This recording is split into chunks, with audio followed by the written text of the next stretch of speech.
Saya juga sebenarnya kan kerja di industri fast moving consumer goods ya selama 10 tahun. Jadi itu juga menjadi experience. Jadi saat saya di FMCG itu kan industrinya saya di personal care, kemudian di beauty, baby care, cukup luas ya.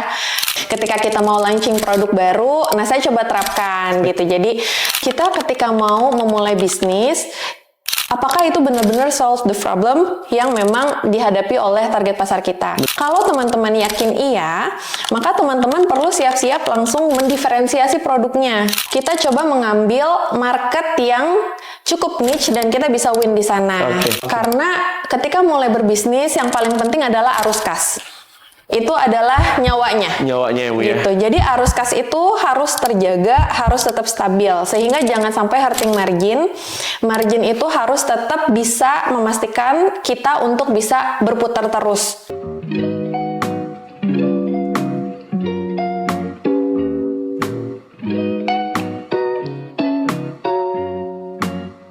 Assalamualaikum warahmatullahi wabarakatuh. Selamat pagi Sobat Bisnis Sekolah Bisnis IPB University. Saya Syahrul Wirahadi dan pada kesempatan kali ini kita akan ngobrolin lagi khususnya untuk para gensi-gensi yang ingin memulai bisnisnya. Pasti nggak heran kalau Gen Z memulai bisnis itu hanya sampai coming soon doang, atau bahkan mulai 1 bulan, 2 bulan, 3 bulan, tutup lagi. Hari ini kita akan bersama narasumber yang luar biasa. Ada Bu Anggi di sebelah saya. Selamat pagi Bu. Pagi. Oke, luar biasa sekali senyumannya Bu Anggi mengawali pagi kita yang cerah ini. Hari ini kita akan berbicara terkait dengan bagaimana sih pastinya untuk kita para Gen Z bisa memulai bisnis di red ocean market. Kenapa sih kita bisa keluar cepat banget ketika mulai bisnis? Hari ini Bu Anggi seorang dosen dari Sekolah Bisnis IPB University yang dulunya mengawali karir di salah satu perusahaan FMCG di Indonesia dan sekarang juga sedang menjalankan salah satu bisnisnya, benar ya Bu ya? Betul. Yang tentunya juga berada di red ocean market. Kira-kira bagaimana cara dan juga strategi Bu Anggi untuk bisa bersaing? Kita akan kulik pelan-pelan gitu ya. Oke Bu Anggi, karena tadi kita sudah mengawali dengan red ocean market nih Bu, boleh nggak sih Bu ceritain dulu kenapa dulunya Ibu menentukan aku ingin mulai bisnis nih, dan bisnisnya itu pesaingnya tuh banyak gitu, dan apa yang membuat Ibu yakin bahwa bisnis Ibu itu sustain sampai seperti sekarang ini?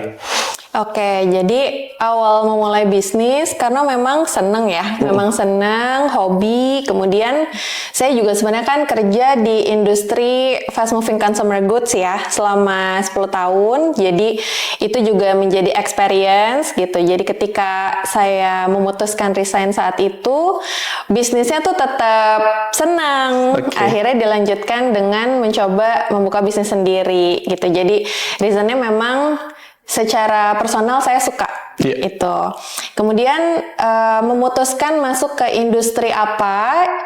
Saat itu memang industri yang saya sukai ya.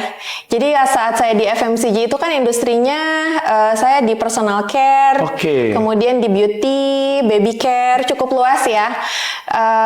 Ketika saya berbisnis sendiri, saya fokus ke industri yang saya suka, itu di fashion. Jadi saya memang memutuskan untuk masuk ke industri fashion karena saya suka industrinya gitu. Terus tadi pertanyaannya, apa yang membuat yakin bisnisnya bertahan? Sebenarnya sih nggak yakin juga ya.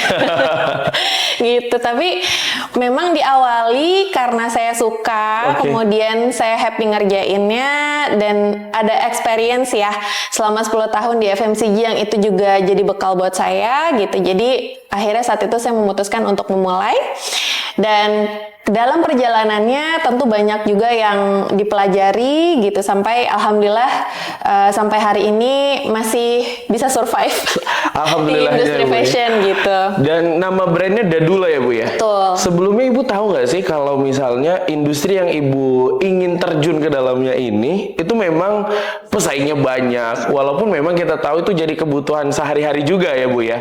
Nah, buat teman-teman, kebetulan Dadula ini salah satu brand fashion khususnya di mukena ya Bu ya. Ya, fashion muslim. Fashion muslim gitu ya. Jadi memang sangat dekat dengan masyarakat Indonesia. Tapi kita juga tahu bahwa pesaing-pesaingnya itu jauh lebih banyak gitu ya Bu ya. Dan Ibu sebenarnya tahu nggak kalau misalnya memang akan face off orang-orang ataupun bisnis yang sudah sustain lebih dahulu gitu Bu? Iya. Jadi di awal memang waktu itu saya melakukan secara informal ya. Oke. Seperti misalnya pertama saya coba riset pasarnya dulu gitu ya, coba riset pasarnya dulu. Ya experience yang saat itu memang saya alami ketika saya bekerja gitu. Ketika kita mau launching produk baru, nah saya coba terapkan gitu. Jadi kurang lebih mirip dengan design thinking lah yang dilakukan gitu ya. Jadi pertama memang kita riset pasar dulu gitu kan, mendesain produknya seperti apa. Itu berdasarkan apa yang kita lihat kebutuhannya di pasar. Terus kita lihat juga sebenarnya kebutuhannya, mencoba berempati gitu ya. Apa sih yang target market kita ini hadapi, kesulitan apa, sehingga dari produk yang kita keluarkan itu bisa solve problem mereka kan. Kemudian setelah itu kita coba istilahnya kita tidak langsung banyak nih produksinya, tetapi kita coba dulu untuk cek pasar, cek ombak kira-kira gitu. Betul. Ya.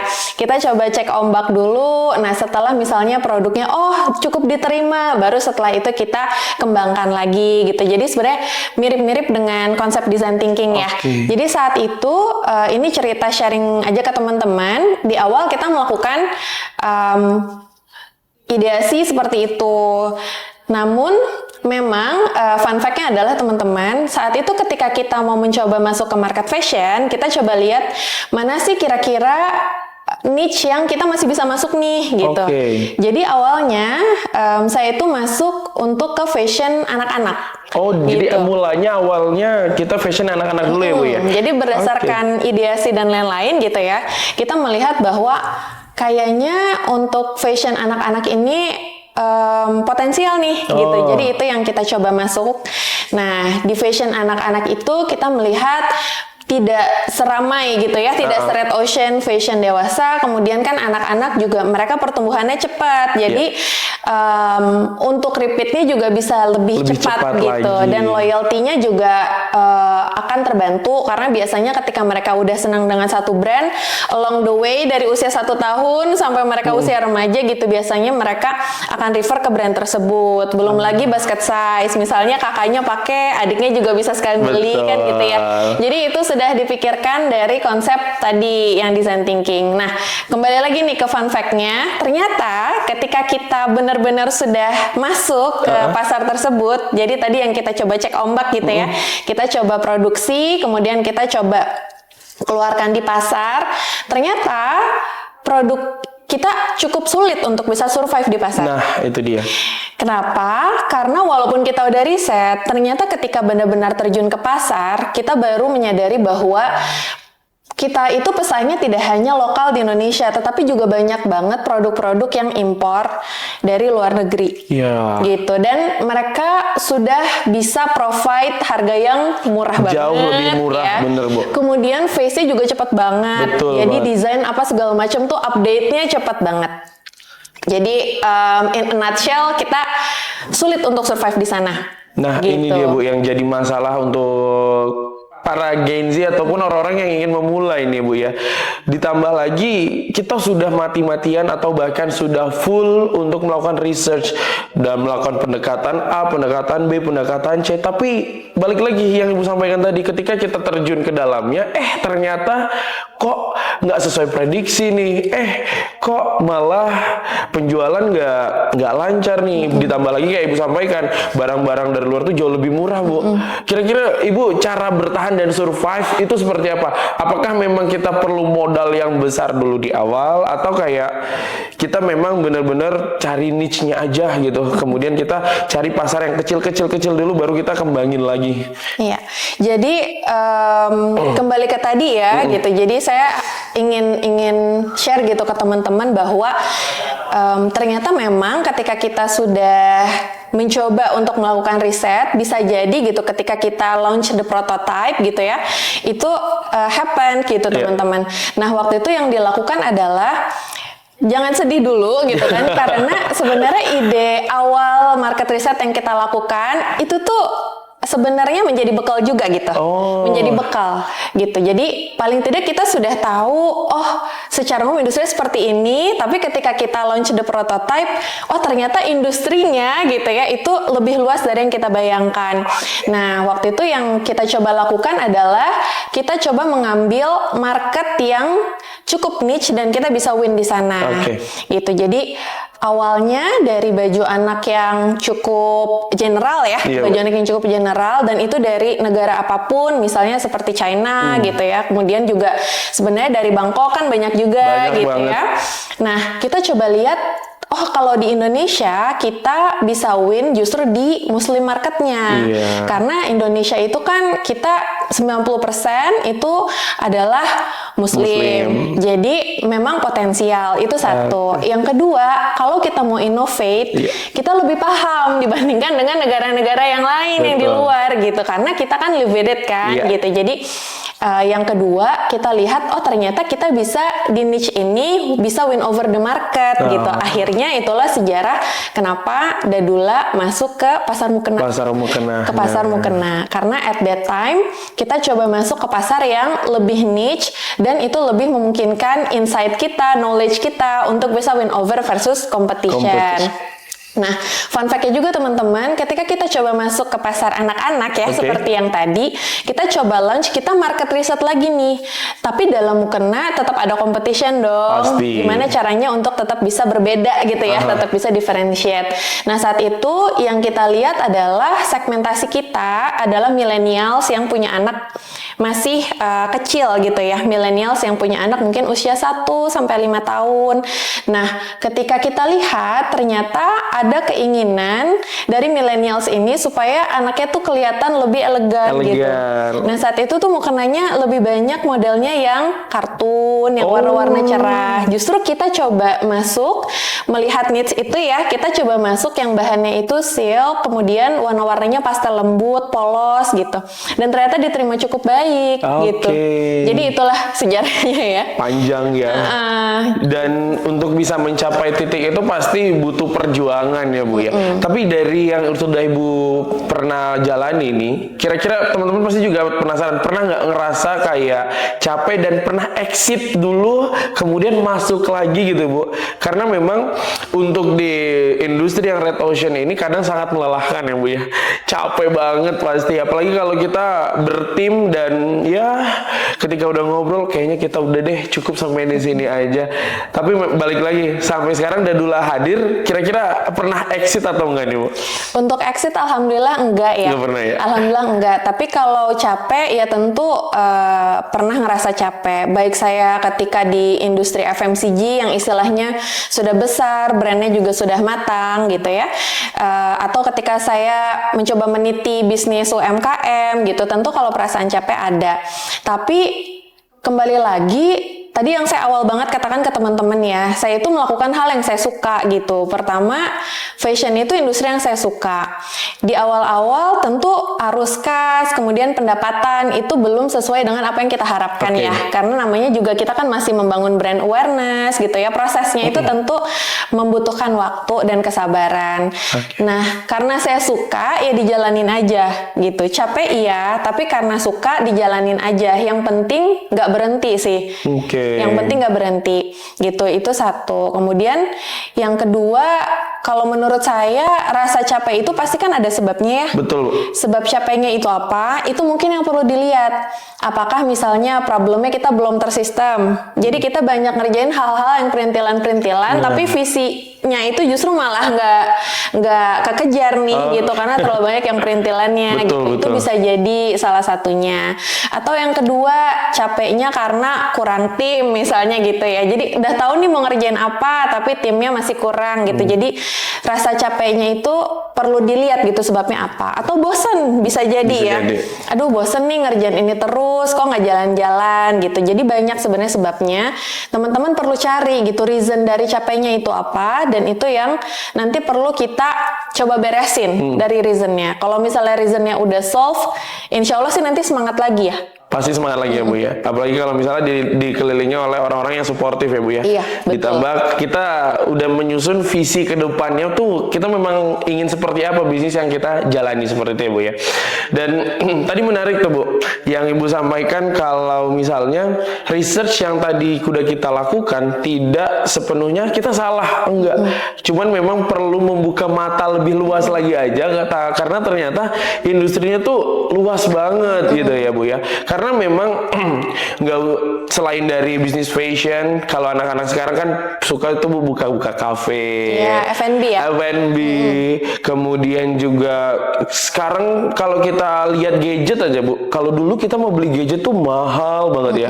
Sekarang gadget di mana-mana harganya murah, bahkan harga 1 juta kita udah dapat gadget. Iya. Itulah dia salah satu yang membuat Red Ocean ini susah banget nih Bu, terkait dengan pricing strategi, price competition di masyarakat, di kalangan konsumer tuh tinggi banget. Apalagi informasi juga sangat terbuka ya Bu ya. Yeah. Nah kalau misalnya dari Ibu nih, ketika kita ingin memulai bisnis, apakah memang kita harus melakukan price competition yang tinggi Bu, langsung kayak jual murah aja deh? Karena kadang nih Bu ya, ini aku sendiri aku pernah ngejalanin bisnis Bu, tapi ya ketika diawalin kok orang-orang yang lain tuh murah-murah banget, dan ketika aku coba masukin harganya ternyata dihitung-hitungan nggak masuk nih. Apakah itu bagaimana Bu kira-kira ini? Harting margin ya? Iya, korting marginnya gede lagi Bu. Korting margin, jadi zakat ya? Iya, jadi saya mungkin coba lihat dari 2 perspektif ya. Perspektif saat saya ada di FMCG, kemudian perspektif ketika menjadi pelaku UMKM gitu. Jadi ketika saya ada di FMCG, memang secara brand sudah besar. Betul. Namanya juga multinasional ya, jadi brandnya juga udah established banget gitu kan.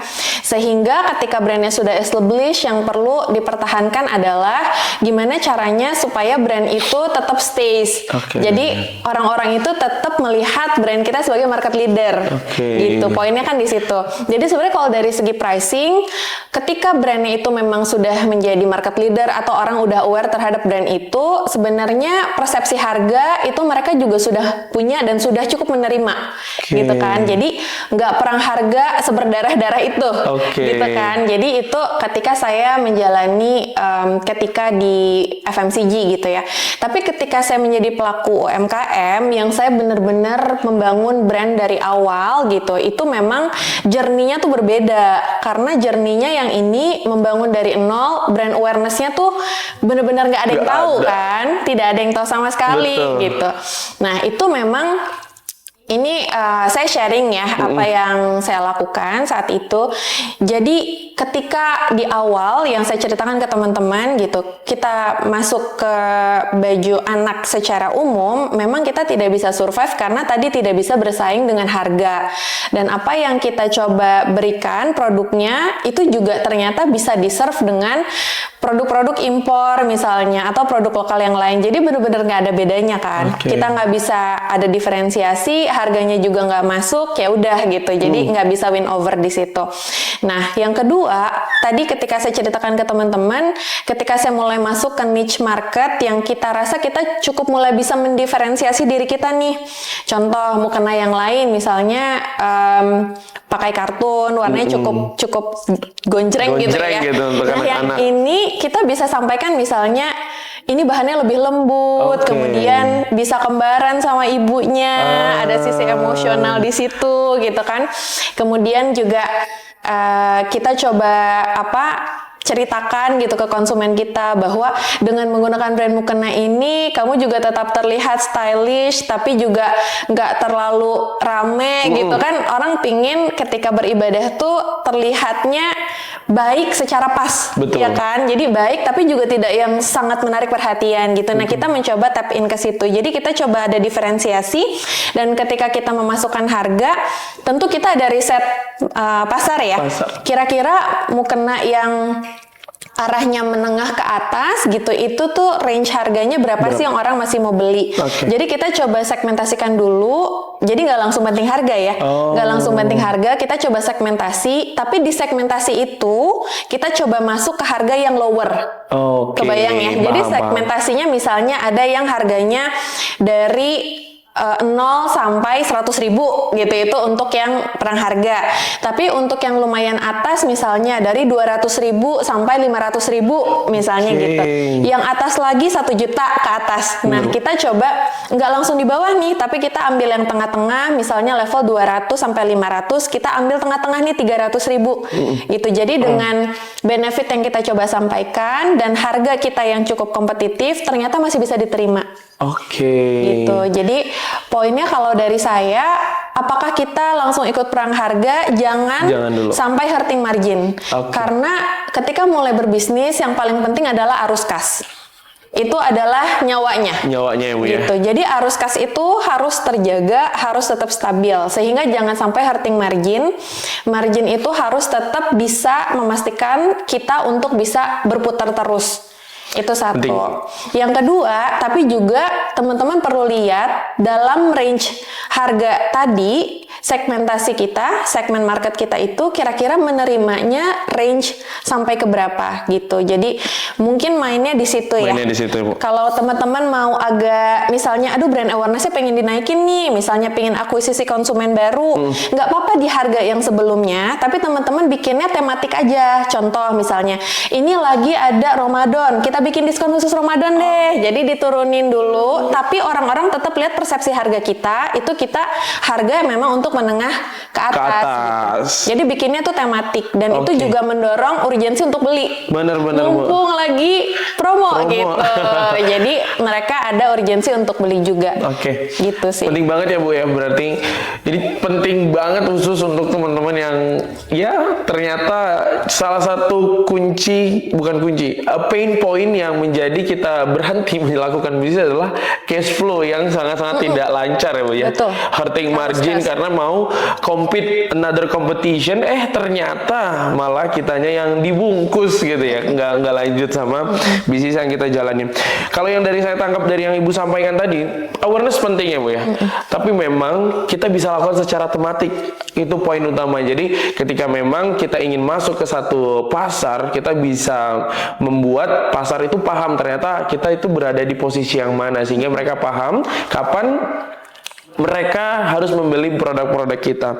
Ditambah lagi yang mungkin jarang ya Bu, atau kayak mungkin agak sedikit dihiraukan tadi, bagaimana caranya bisa memasukkan sisi-sisi emosional dalam produk-produk kita, kemudian melakukan diferensiasi yang cukup segmented. Jadi emang produk kita cuma satu, cuman kita juga bisa melakukan diferensiasi mulai dari jenis bahannya, kemudian kita sesuaikan dengan harga-harga segmentasi yang kita ingin tuju pastinya.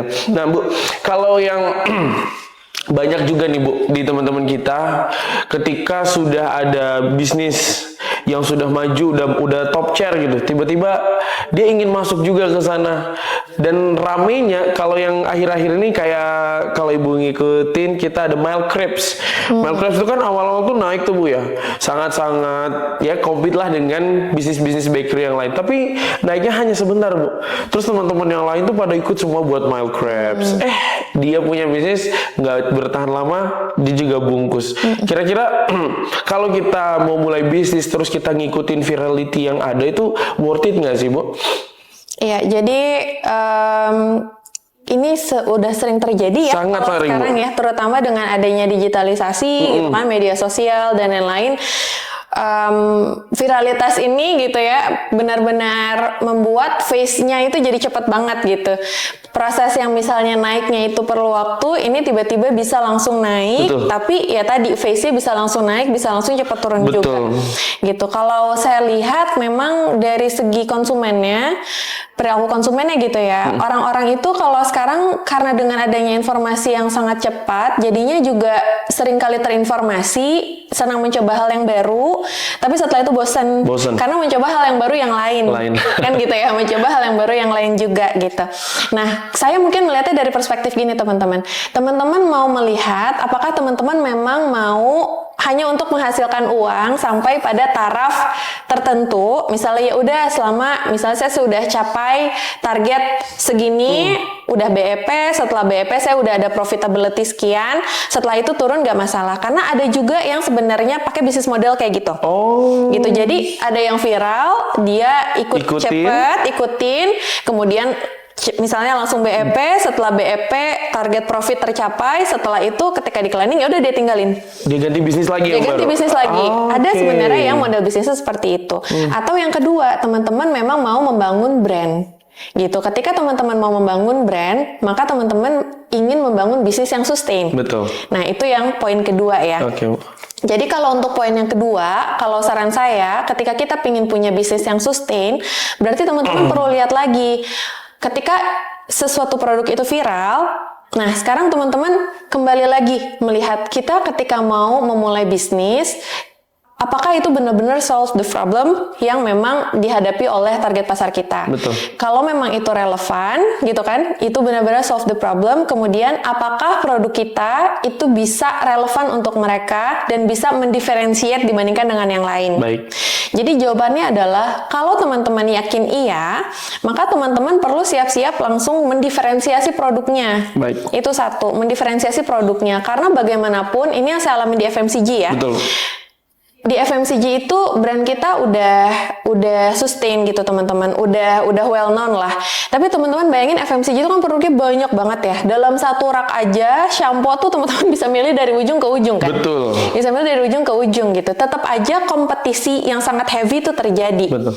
Berarti yang dilakukan apa? Tetap ada differentiate kan. Iya. Sebenarnya kalau teman-teman lihat ingredient shampoo ya mirip-mirip Mirip-mirip, aja. semuanya mirip-mirip. Mirip-mirip aja. Tapi kenapa teman-teman milih salah satu brand? Karena mungkin teman-teman melihat, oh brand ini menceritakan Sudah bahwa bagus. dirinya adalah untuk wanita yang seperti ini, mirip seperti aku gitu misalnya ya. Betul. Terus brand ini menceritakan untuk laki-laki yang Oke. aktif, kemudian misalnya berketombe sehingga oh relevan nih dengan problemku gitu. Iya. Jadi itu dibeli dengan segmentasi yang sesuai dengan pasarannya. Jadi yang mau saya sampaikan adalah kedua, ketika teman-teman melihat oh ini produknya viral tapi sebenarnya saya punya potensi di situ. Teman-teman harus siap ada diferensiasinya. Oke. Teman-teman harus siap itu. Yang kedua, ketika viral berarti teman-teman juga harus siap apakah sudah ready dengan pricing yang ada. Competition, ya. Gitu. Betul, Karena kan betul. seperti biasa ya, ketika dia high supply gitu ya, supply-nya banyak, Betul. tentu dari segi harga juga pasti persaingannya akan menjadi semakin ketat. Ketat banget pasti ya Bu ya. Menjadi semakin ketat gitu. Oke. Satu hal lagi mungkin teman-teman yang bisa saya share, customer relationship management sih. Oke. Jadi ketika produknya most likely mirip-mirip, yang bisa teman-teman kuatin adalah gimana caranya ketika orang membeli produk teman-teman, mereka merasa aman.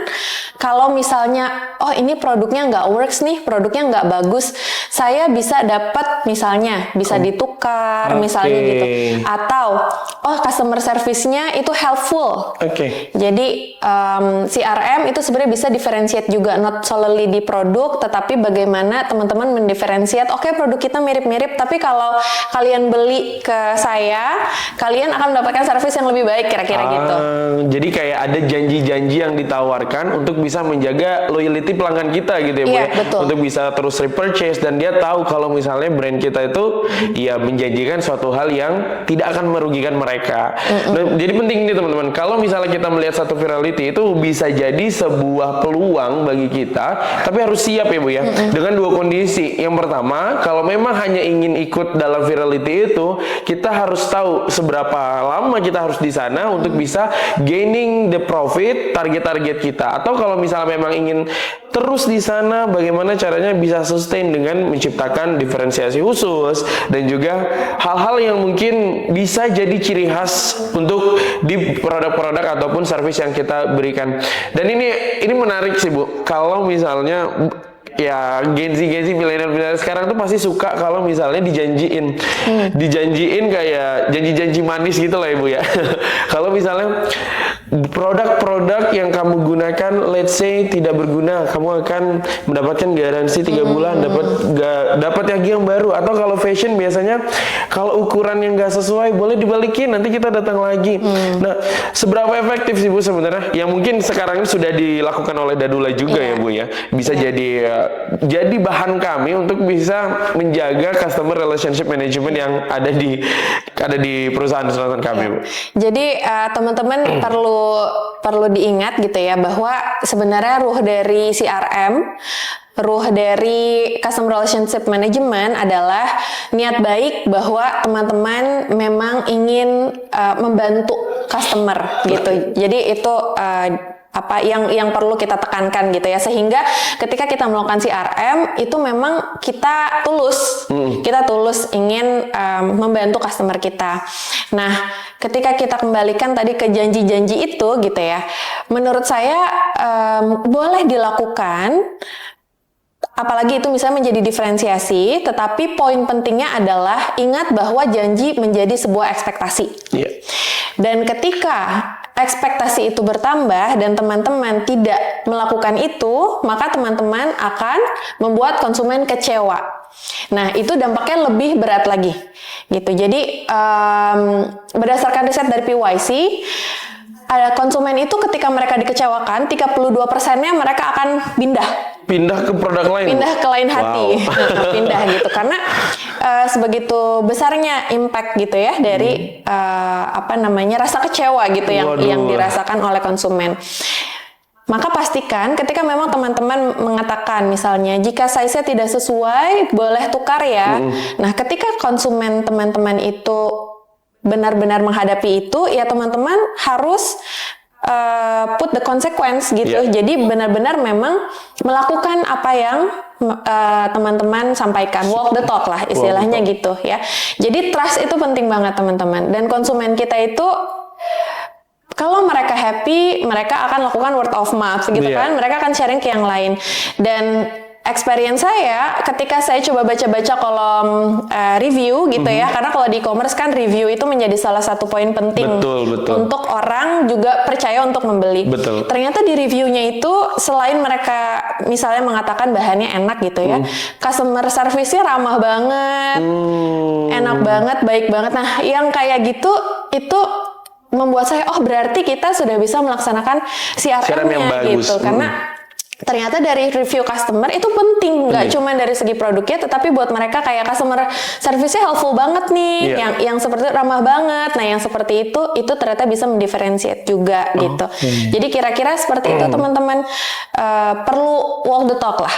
Walk the talk. Jadi ketika memang teman-teman sudah mengatakan janji itu gitu ya, maka teman-teman tentu harus memenuhi ya. Jangan buat pelanggan-pelanggan Anda kecewa ya. Karena menjaga loyalitas itu sulit sekali ya. Betul. Menjaga loyalitas itu sulit sekali. Sementara biaya akuisisi itu makin tinggi. Betul sekali. Gitu. Jadi ada riset juga yang bilang bahwa biaya untuk akuisisi konsumen makin kesini makin mahal gitu. Kayaknya udah naik, mungkin udah sekitar 50% dari 5 tahun yang lalu. Sementara yang kita bisa fight adalah bagaimana bisa menjaga loyalty itu gitu. Penting banget. Jadi jangan talk the talk, teman-teman, walk the talk ya. Karena memang bener Bu, kalau udah kecewa ini susah ini hilangnya. Jadi kalau misalnya kita sudah memang memiliki customer yang loyal untuk kita, toh nanti mereka juga akan menjadi sales kita ya Bu ya. Advokasi ya. Advocate orang-orang di sekitar mereka untuk juga membeli produk-produk kita. Ibu tadi menyinggung terkait dengan e-commerce, apalagi review itu jadi salah satu tonggak bagi e-commerce itu bisa menciptakan brand trust bagi mereka. Memang apalagi karena sangat-sangat terbukanya informasi, lagi-lagi ini menjadi tantangan. Kadang juga jadi satu peluang untuk brand-brand yang ingin terjun ke red ocean market ini untuk bisa jauh lebih berkembang. Karena memang untuk Gen Z dan juga milenial sekarang Bu, dia behaviornya ketika ingin melakukan pembelian di e-commerce, klik mana yang paling murah, mana yang reviewnya paling banyak, bintangnya paling tinggi. Nah, itu terjadi juga nggak Bu untuk di Dadula gitu Bu? Ya, secara umum memang behaviornya seperti itu ya, behavior teman-teman yang di e-commerce gitu. Makanya kita juga sebenarnya perlu memahami funnel-funnelnya gitu. Sebenarnya kan funnel digital ada beberapa ya, salah satunya e-commerce, tapi teman-teman juga sebenarnya bisa bikin website gitu kan, dan lain-lain gitu. Tentu dengan kelebihan dan kekurangannya. Jadi disesuaikan dengan kebutuhan teman-teman. Tapi untuk e-commerce sendiri, mungkin yang saya mau tekankan adalah teman-teman, e-commerce itu bisa jadi agregator, tapi teman-teman harus firm dulu sih dari segi produknya, dari segi message-nya gitu. Karena ketika kita masuk ke e-commerce tapi kita nggak cukup jelas konsep produknya kita seperti apa, kemudian segmentasi market kita seperti apa, maka akan sangat mudah untuk akhirnya kita tenggelam ke dalam perang harga. Seperti yang disampaikan tadi ya oleh Syahrul gitu. Orang itu ketika ke e-commerce, kecenderungan mereka perilakunya adalah mereka bukan cari nama brand, tapi mereka cari produknya. Gitu. Jadi mereka akan cari produknya. Jadi ketika mereka cari produk, tentu mereka akan pilih yang best buy. Best buy itu dalam artian best price, best value. Iya kan? Gitu. Jadi e-commerce tuh memang seperti itu gitu, sehingga yang saya mau tekankan tadi, teman-teman harus yakin dulu tadi dengan produknya, segmentasinya, sehingga nanti ketika teman-teman masuk ke e-commerce itu bisa menjadi agregator, tapi bukannya alih-alih tenggelam ke dalam persaingan perang harga ini gitu. Itu sih kalau dari berarti memang perspektif e-commerce. Kalau saya sendiri ya Bu ya, memang kayaknya agak sedikit misperception, karena ketika mau buat brand biasanya kami ini langsung buat e-commerce-nya seperti apa, langsung buat Instagramnya bagaimana, tanpa memikirkan brand core kita ini seperti apa, value yang ingin ditawarkan seperti apa. Tapi balik lagi Bu, saya ingin menanyakan, apakah memang sepenuhnya salahkah ketika kita baru membuat satu brand, tapi langsung masuk untuk membuat e-commerce-nya dulu, bahkan alih-alih memikirkan brandnya, kita langsung buat website Bu. Toh biayanya juga makin besar kan Bu ya. Kalau dari Dadula, langkah awalnya dulu bagaimana Bu? Iya, jadi sambil jalan sebenarnya ya. Oh, paralel gitu, paralel. Karena memang kalau ketika kita jualan, tentu kan kita juga harus langsung firm ya, kira-kira funnel mana yang mau kita gunakan gitu. Channel-channelnya apa aja nih gitu. Misalnya apakah kita akan fokus di digital ataukah omni gitu ya, atau offline gitu. Itu kan juga menjadi pertimbangan. Jadi kalau ketika memulai di awal tentu sambil jalan. Jadi sambil berjualan, sambil brandnya itu dinaikin gitu kan konsepnya di awal.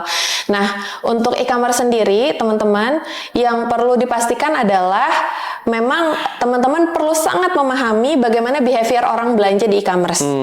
Gitu. Itu yang perlu dilakukan. Jadi sambil teman-teman bikin firm produknya ya, karena seperti yang saya ceritakan, saya di awal juga produknya juga nggak berhasil gitu kan. Betul. Jadi teman-teman tetap harus melihat bagaimana sih perilaku orang-orang ketika mereka belanja di e-commerce.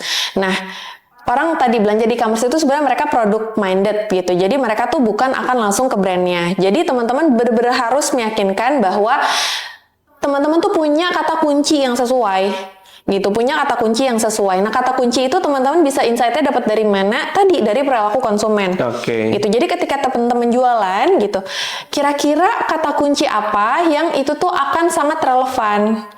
Gitu. Jadi pertama kata kunci ya.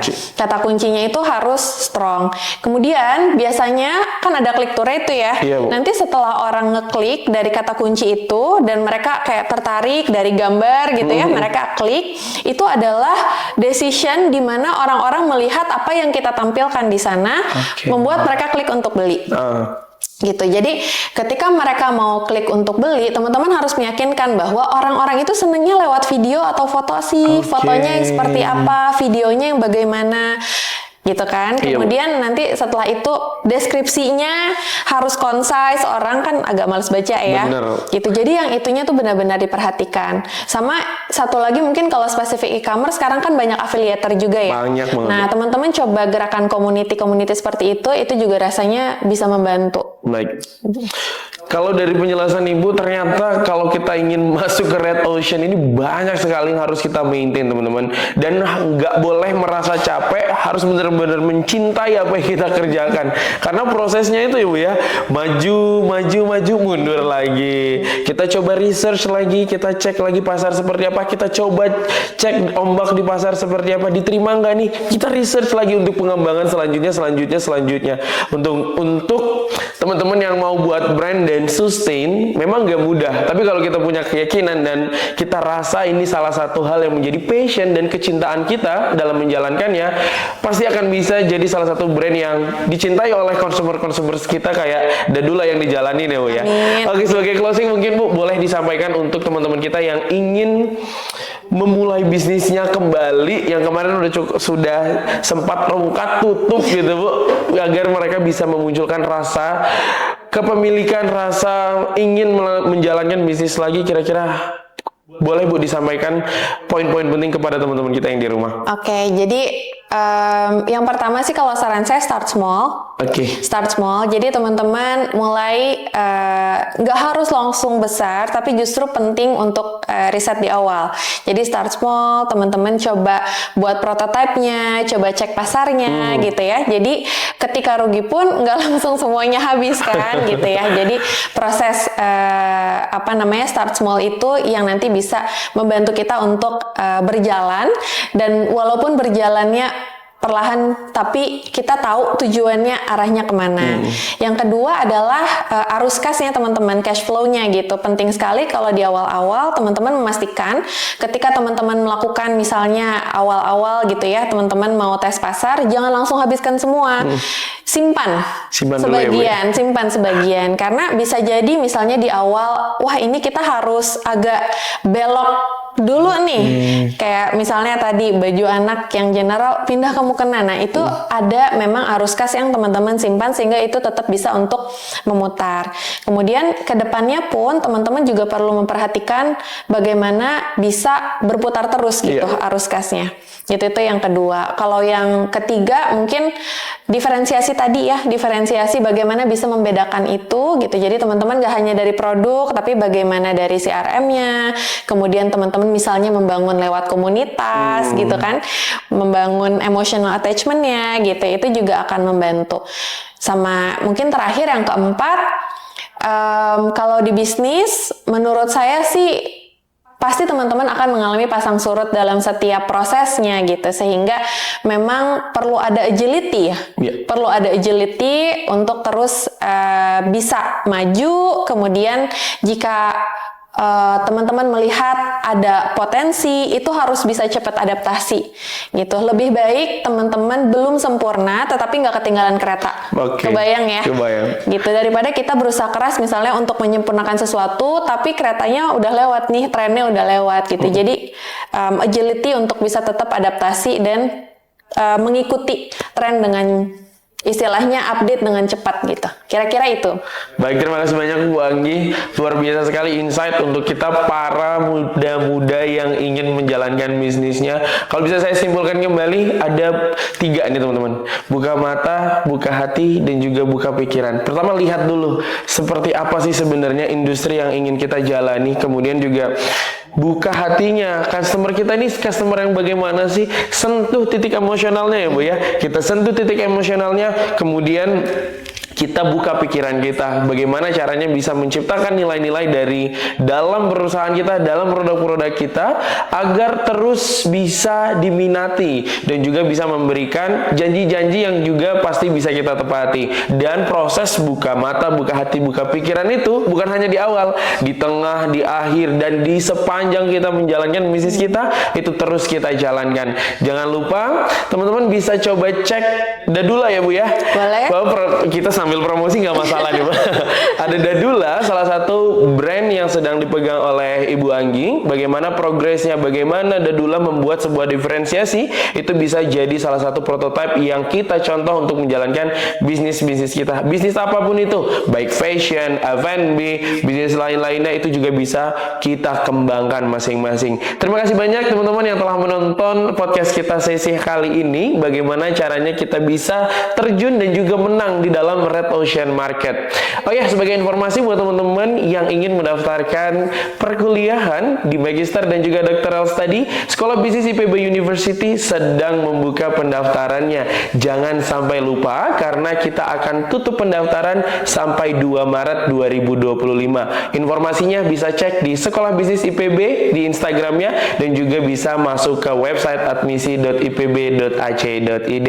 Sampai jumpa di pertemuan selanjutnya. Terima kasih Bu Anggi. Terima kasih kembali. Iya, sampai jumpa. Wassalamualaikum warahmatullahi wabarakatuh.